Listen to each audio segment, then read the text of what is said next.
by for Wyoming Hookin Huntin Outdoors with your host, Drew Kirby. Hey, this is Luke Combs. I am Morgan Wallen. I'm Riley Green. I'm Travis Denning. Hey, I'm Aaron Lewis. Hey, it's Luke Bryan. I'm Tim McGraw. What's up? This is Ian Munsick. Wyoming It is Hookin' Wyoming Hookin Huntin' Huntin Outdoors. Outdoors, and every week we bring in Wyoming Game and Fish Department to give us the information that you need, especially when we're to a point like we are now.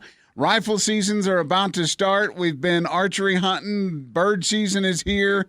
Ducks and goose and all kinds of just seasons are in now. And Janet and Justin Benfit are with us today. And it's hunting season.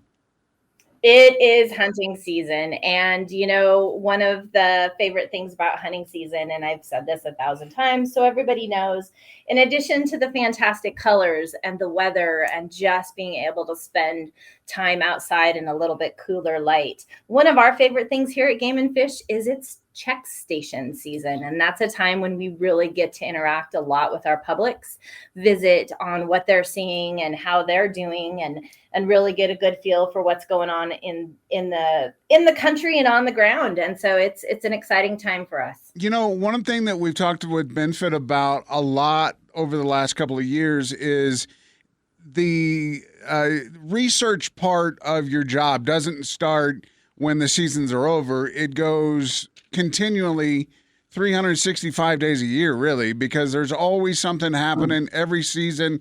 And these check stations aren't just so you guys can go out and catch people hunting illegally. This is where a lot of the good boots on the ground information comes from. That's absolutely right, Drew. And while it is the law that if you pass a check station while you are hunting, whether you are successful in your harvest or not, that is kind of the legal aspect of it, right? But it is absolutely biologically based so that we can see the condition of the critters that have been harvested. You know, what is the fat content in the body, and all sorts of different research projects that are going on across the state, whether we're doing a CWD sample, whether we're looking at, you know, horn growth in antelope, all sorts of different things that help us, help the university, just help science in general. And so check stations are a vital part of the science in Game and Fish. Justin, with the check stations, are there set places where you guys go, or do you switch it up just so, you know, you kind of get to touch different areas? Well, every year is different, Drew. You know, it depends on the parts of the state. So in some regions, they kind of have established check stations that are open the same general time every year, for example, like, you know, opening day, opening weekends, that sort of thing. Here in the Casper area, we tend to vary our check station schedules a little bit, and it really just depends on the field data collection needs that we have. So, for example, you know, this year we have a priority on collecting chronic wasting disease samples in deer harvested west of Casper. So we're going to have some check stations out there west to try to help facilitate sample collection, make it easier on the hunters because we're actually requiring them to submit samples, that sort of thing. And it'll depend on years when, you know, we may have. So, for example, now we have a quarter of the antelope licenses we did in some areas that we had just 5 years ago. So in some cases, we won't have the same check stations that we had just a few years ago. So it really just depends. It depends on our data collection needs. It depends on our license issuance. And what else we have going on around the region.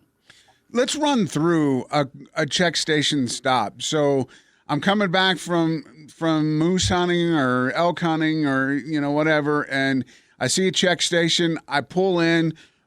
Like, how long is this going to take? Is it going to be fairly quick? Is it going to really just depend on how my day was?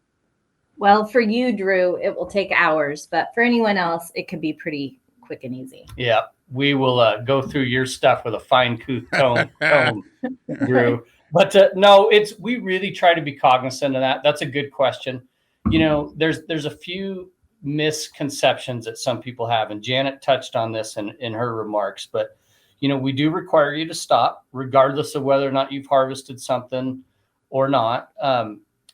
And, you know, we do get folks that say maybe they were hunting in western Wyoming and they went through a check station in Farson, and then they went through one by Alcova. And then we've had folks like actually, you know, hit 2 or 3 check stations on their way home, and they get a little cranky, a little annoyed at times because they've already gone through one, but we don't know that, you know. Right. When we're running a check station outside of Casper, we have no idea that they were checked in Farson. So we try to be really cognizant of getting folks out there pretty quick. So in general, when folks come through, if they haven't harvested anything, if there's a line built up, that sort of thing, we get those folks out the door pretty quick.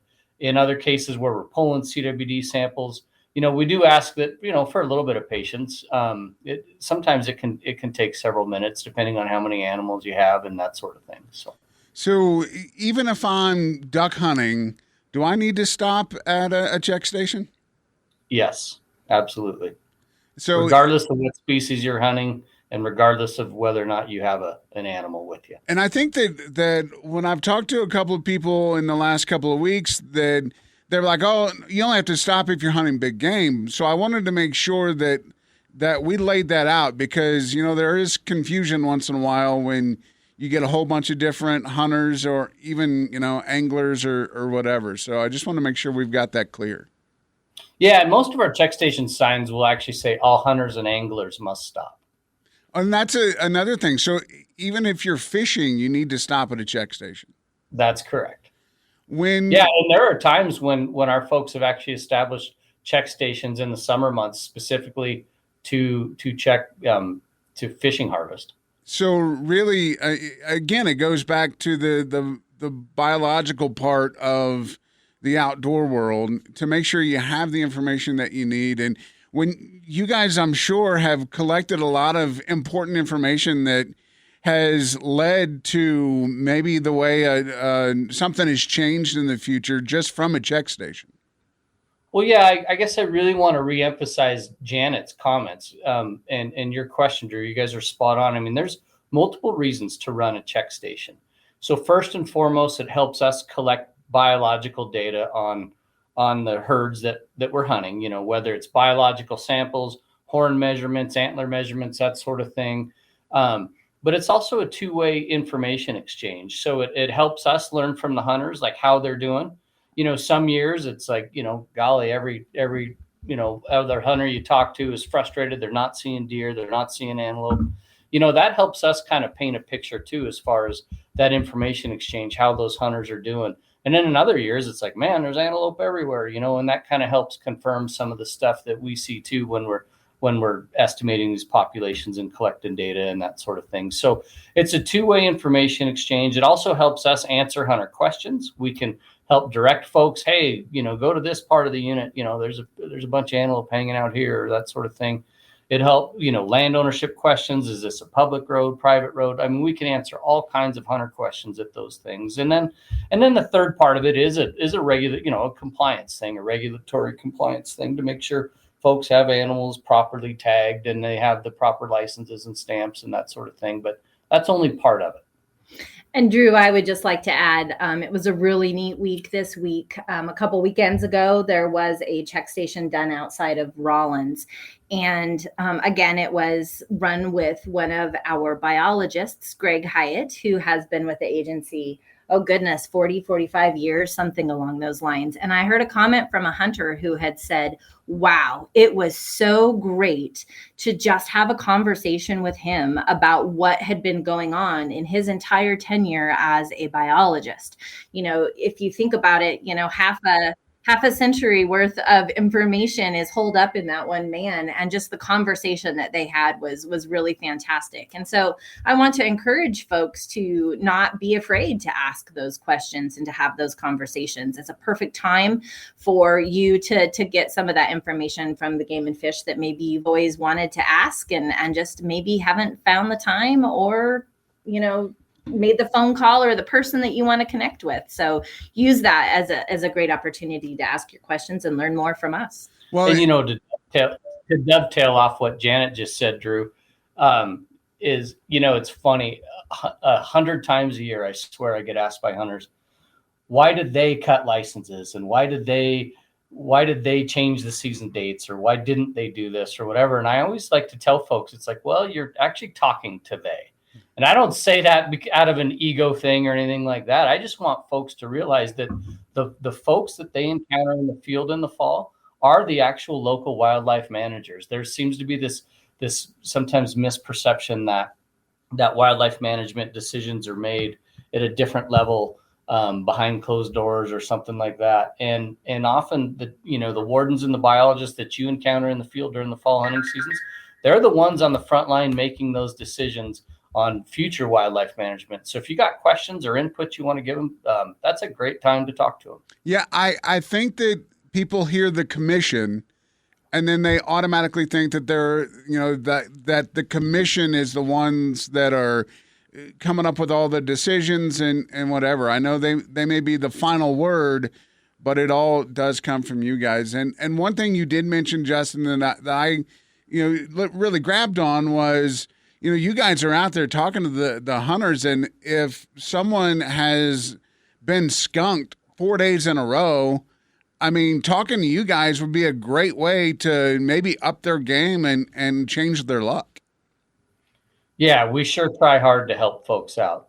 There's no doubt. I mean, folks still got to put their own work in and that sort of thing, but we can sure give some folks some tips, especially if they're struggling, that sort of thing. Or, some folks just don't understand, how road networks go and how public land access goes in some areas. And so, yeah, we really do pride ourselves on trying hard to help those folks out. Well, definitely, if you are hunting or fishing, stop in, check stations the rest of the year. I mean, everybody's going to be kind of on edge here and there, so make sure you do your part and go to wgfd.wild.gov if you have any more questions, or just call them over there at the regional office here in Casper. It's Wyoming Hookin and Huntin Outdoors.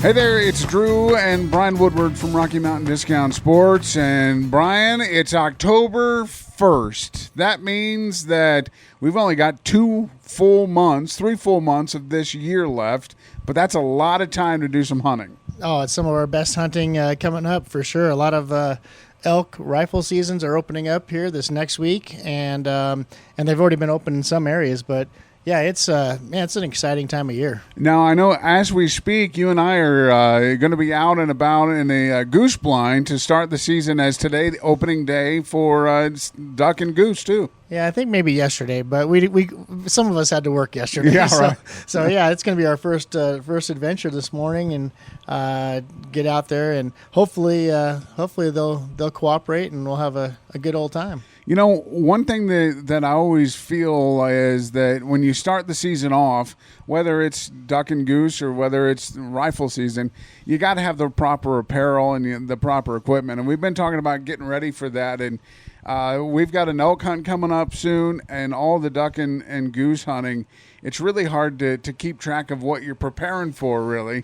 But when you guys come in here to Rocky Mountain Discount Sports, that's kind of the niche that you guys have, is a little bit of everything for anyone. Yeah, I've been talking to a lot of people that are, been out grouse hunting or dove hunting, and trying to just, help them try to figure out what it is that they need, whether, it's the proper license, whether they have a duck stamp or migratory bird stamp, whether they've got their HIP permit. A lot of those little things that kind of we think we forget about until sometimes we're out in the field and went, oh, crud, we need to go get that. But yeah, and then just prepping, for us for the goose hunt, if you're out grouse hunting and you're shooting lead, now you're going to be out waterfowl hunting. You got to make sure you've got all the non-toxic, the steel, that type of stuff. So just making sure that you've got all your, ducks in a row. I see what you did there. So we've talked a lot about like camouflage. If you're wearing camo and you're 1,000 yards away on an elk, you're probably not really mattering what you're wearing. But if you're in a duck or goose blind, it's a little different because you really need that concealment. And what are you thinking when you're going out and preparing for that kind of a situation? Well, a lot of it's just going to be how active we're going to be. So, like, we're gonna set out decoys in the morning, so we're going to be pretty active and get pretty sweaty probably. So we want to wear something that we can layer ourselves with, so we don't have to have a real heavy jacket right off the bat. But once we start putting out decoys and we're not walking or moving around, we're going to probably want a little bit heavier jacket just as we're sitting, kind of like a tree stand, right? You're not going to have the heat that you need. So and the same thing when we were grouse hunting earlier this week, and got out there and it was 35, 40, and you think you can need a sweatshirt. Well, then by the time you make your first run, you're taking the sweatshirt off and you're just in a long sleeve T-shirt and a vest. So in terms of camouflage, it all depends on what you're going to be doing. So in a duck blind, most of the time it doesn't really matter. I like to have a camouflage hat, probably, maybe something to cover my face. Maybe something, a neck gaiter or something. Everything else for me is under a layout blind. Right. When I'm in my duck blind on the river, I'm in a wooden box basically. So again, the camo doesn't make too much difference. But there's just a lot of guys that hit the shorelines and they're jumping inside some cattails or up against some willow trees or sagebrush, and they kind of want to make sure that they kind of match the background. So whatever's conditions you're going to be in, most of the camouflage that we carry is kind of more of a Western States camouflage, so it's not as dark green, not as timbery as some of the back where you're from, Missouri, right? Yeah. So it's a little bit lighter, more grays, more earth tones, and less dark green, like timber stuff. And like you mentioned before, you got to pre-plan. If you're going out and you're in a layout blind, you got to keep from like shoulders up has to be camoed because that's what's sticking out. So those early mornings, a pair of hot hands in the jacket pocket just so you can keep your fingertips warm. That's pretty handy. So a good headlamp is almost. It's useful anytime, right? Yeah. Keep it in your truck door just so that if you need to check something underneath your vehicle or whatever. But yeah, just that planning and just make sure that you can have a successful hunt. You and I have talked a lot about pre-planning and making sure that you're ready to go. And I know one thing that a lot of equipment manufacturers are making now are the Bino harnesses, which adds a little extra access for you. And the one thing that I really enjoy is they got that zipper pocket a lot of times on the inside because you've always got to have your license and things. So they're really kind of making it easier for you. Yeah, and then we carry an awful lot of different brands. We carry everything from Mystery Ranch to Badlands. The Alps has some, Vortex has some, and we carry just a little bit of everything. So if you want to bring your binoculars in to fit them, that's no problem. Most of the time we're going to carry the binoculars that you have, and we're certainly willing to open up a box and make sure that those fit. Whether you want a zipper type or you want the magnetic type, there's a lot of different options. It's not like it was when your grandparents were, hunting and outdoors. They make it as easy and convenient for you as possible. Yeah, it wasn't that long ago, that Bino's just on a strap around your neck. That was it. Right. Probably 15, 20 years ago, they finally started making some cases, to keep the dust off and the snow off. And so, just things you don't think that things can get better, but they just kind of always do. When you talk about those binoculars too, the optics are just fantastic. You've got the Vortex and you've got all the different brands that are so specific on what they use these days. Yeah, and I've been talking to a lot of guys this week. We've got a lot of out-of-state guys that are coming through, and they just kind of realize that they need to up their game on their binoculars. And I tell everybody, like, the glass quality is glass quality. It's like buying a diamond, right? The more you spend on a diamond, probably the better clarity you're going to get, and the bigger the diamond, right? The same kind of goes with glass. There's only a handful of glass manufacturers, but the glass quality is rated, and so when you're paying, $3,000 for a pair of binoculars, it's because it does have better glass quality. So find a price point that you're comfortable with, whether that's $200 or $600 or $1,500, whatever it is. Find that price point that you want to see, and then let's go outside. Let's take a look at those binoculars, and let's look down the street and let you decide for yourself which ones fit you and you see the best out of. When it comes down to the breakdown, if you're spending say $1,500 on a pair of binoculars or $400 on a pair of binoculars, what is the difference between the two? The glass quality, obviously, can you break that down a little more to make it a little easier for people to understand? Yeah, it kind of depends on how you use them again, right? So, if you're a guide and you're going to be sitting behind these binoculars for 6-8 hours out of the day, the better glass quality is going to be a little easier on your eye. Obviously, there's different magnifications. 10 by 42s, it's a most common. That's 10 power magnification with a 42 objective on the outside. That's the most common, but you can get all the way up to 18 power by 56. So that's going to have a lot more light gathering capabilities, and it's going to give you that feature of being able to zoom in. Instead of carrying a spotting scope with you, maybe an 18 by 56 is the key. But you definitely notice over time, like if you're sitting and just glassing and you're just looking for that one deer antler to stick through a sagebrush, the quality of glass is going to make a big difference. I know the ones that I have, they're 15 by 56, and I've taken a spotting scope out and I've taken those out, and you really can't tell much difference between the two, other than the fact it's easier to focus in with the binos. On the spotting scope side, they make a straight lens and they make an angled lens. It really comes down to personal preference. If you're using your spotting scope mostly in your truck, a lot of guys just go with a straight eyepiece because your target acquisition is a lot better. You're looking straight into the object that you're going through.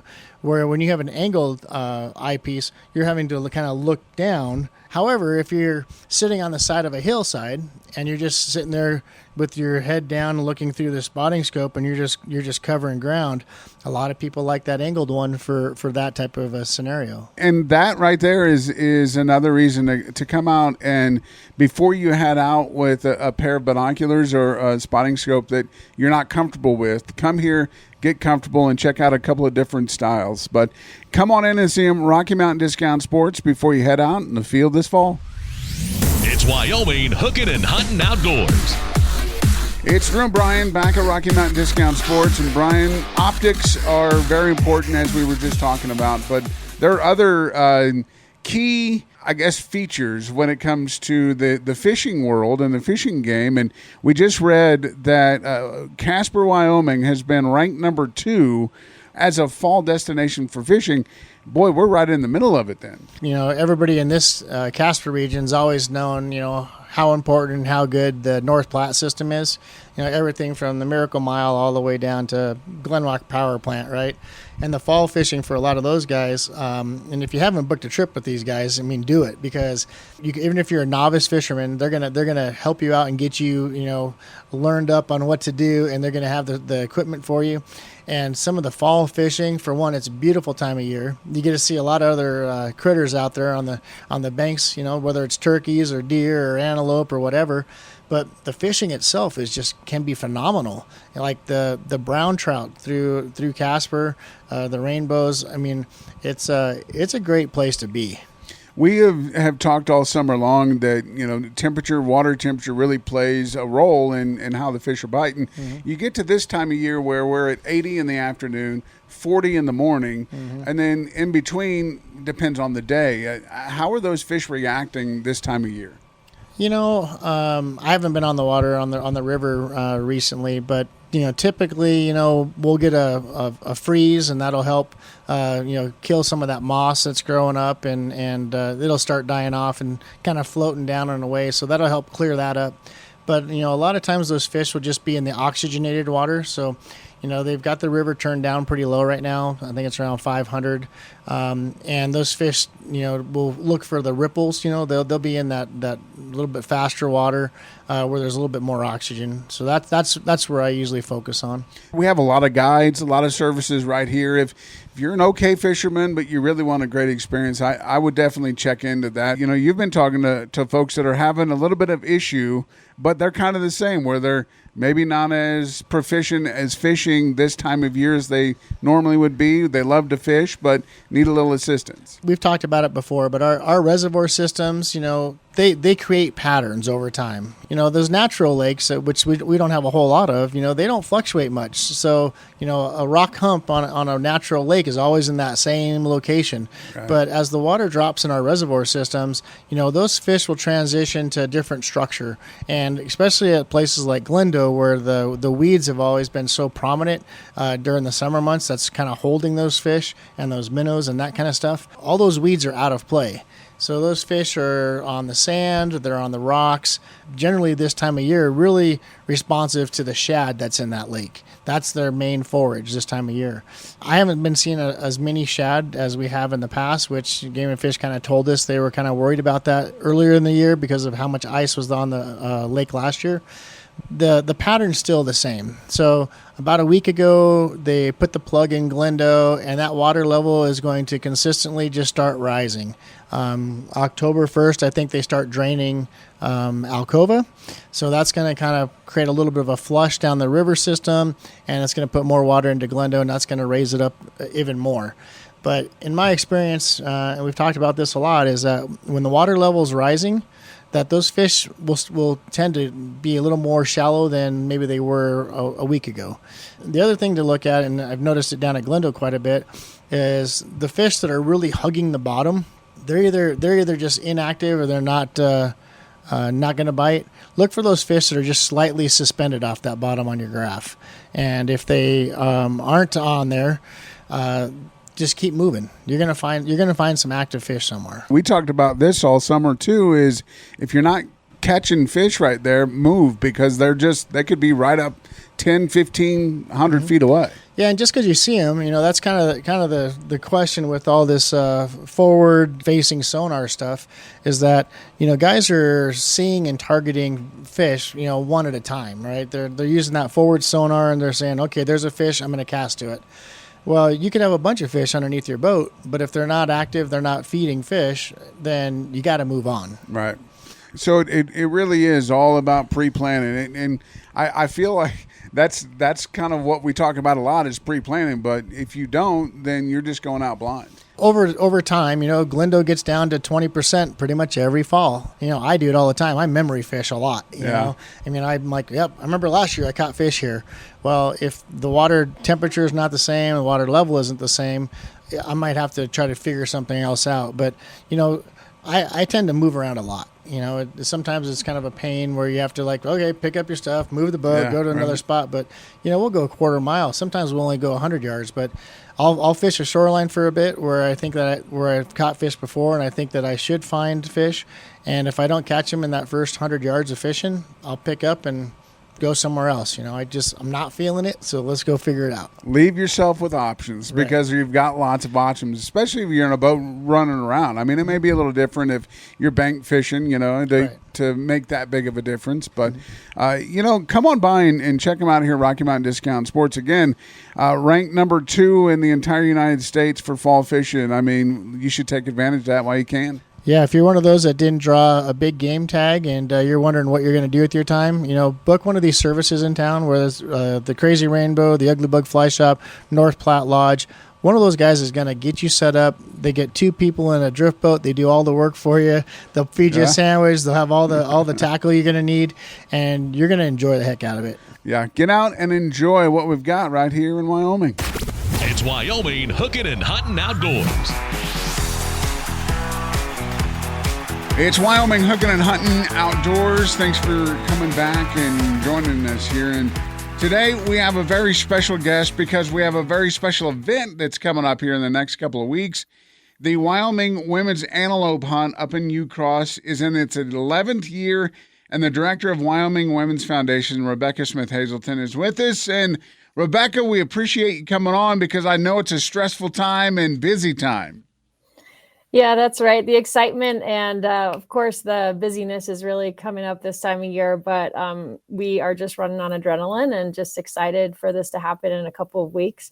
Like you say, we've been doing it for 11 years. And so there are certain things that we can count on and other things that something new comes up every year. So we're really excited. In the world of hunting, there's no set way that it's going to happen, right? There's no script. Right. It's nature, and you just kind of... You have to play it as it comes, but one of the best parts that you can predict is the fact that there are going to be a bunch of ladies in camp and really excited, some of them for the very first time to get out and do their hunting. Yeah, that's absolutely the most exciting part about this, I think, for us is seeing those new hunters, some of whom have never even held a gun or shot a gun before. And they come in and, we try to prepare them a little bit mentally for it. We tell them it's going to be a um, really supportive environment to learn this new skill. And we pair them up with a mentor who's going to take them through the whole process. And we do have just mentors that help them every step of the way with the shooting, the planning the hunt, the hunting, all the field dressing, and then coming back to the ranch as well. So and they actually have the opportunity to even do their own butchering, their meat processing right at the ranch. And the whole idea is really to make the ladies that are out there self-sufficient, so that they don't, need to rely on someone else to take them hunting. They can go out and do it all themselves. That's right. I mean, our mission at the Wyoming Women's Foundation is to help women achieve economic self-sufficiency in all areas of their lives. And so we see this as a way for women to learn how to put meat on the table for their family in an affordable way. Of course, there is a learning curve to hunting. I think all hunters, probably if you think back to when you started hunting, that you don't just go out one time and then all of a sudden you know how to do everything, right? Right. And so we do try to provide some follow-up opportunities, networking with the other folks that are at the hunt, both their fellow hunters and the mentors that are on, the volunteer mentors that are on hand, so that they have a community to help continue their hunting journey. So this is the 11th year, which means that there's 11 years of ladies that have gone out hunting for the first time. And I'm sure that there have been some that have come back maybe as that mentor step, and maybe not doing the hunting, but teaching. Oh, you're absolutely right. And that really honestly just gives me chills, because we've had, we have a couple of first time hunters that hunted with us in the first few years of the antelope hunt, and now are coming back as guides. And, that's a huge step. That means learning to hunt, becoming confident enough to do it on your own, and then becoming confident enough to guide others. And you have to pass the test to be a professional guide. And we actually provide opportunities for them to go out with our guides that have been doing this hunt for us for quite a while. And so they get a mentoring experience with a guide too, from that perspective. And then as we have some of our guides retiring who have been doing it for over 10 years now, we are filling in with some of our sisters of the sage is what we call them. That's our group of hunters who have gone through the event, and that's their community. And it's really cool to have them come back, and they know so much what that new hunter is going through and the special, support that she might need. So the hunt, there are 45 ladies that are going to be out hunting, and now they're not all directly from Wyoming, and that's kind of a cool part too, where they come from all over the country. Yeah, that's true.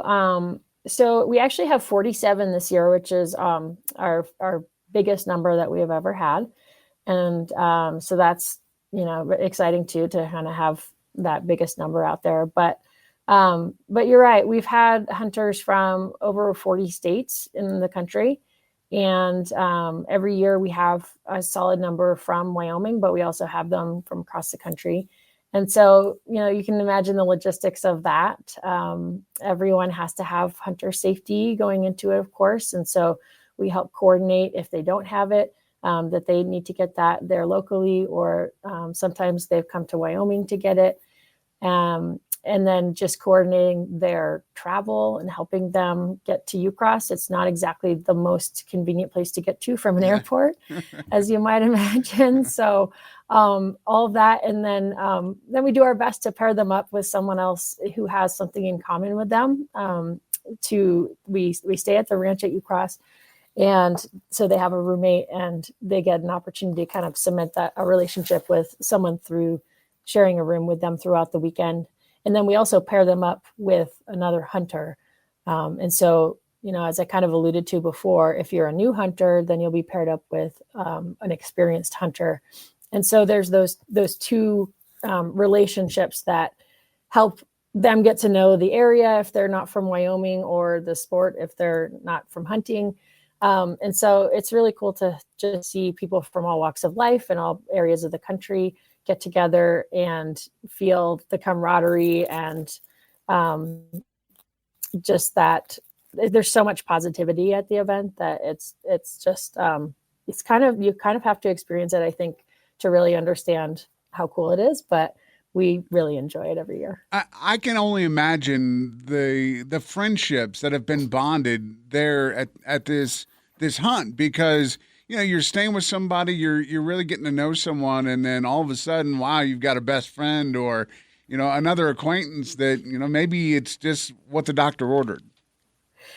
Yeah, that's right. And there have been a lot of instances where we think, we're kind of matchmakers. So we know a little bit about these hunters and we try to learn as much as possible before the hunt, but there's only so much you can learn from afar, right? Right. And so we do our best to match them with someone that we think they have something in common with, but it has sometimes been just so impactful for them, and they have created lifelong relationships and continue to stay in touch with their hunting partner or their roommate for years. And that's always super satisfying for us to be like, okay, yeah, we really helped make this happen. We introduced them to each other, and they are keeping in touch, and it's extra special when it works, when there's extra magic with it, which there often is.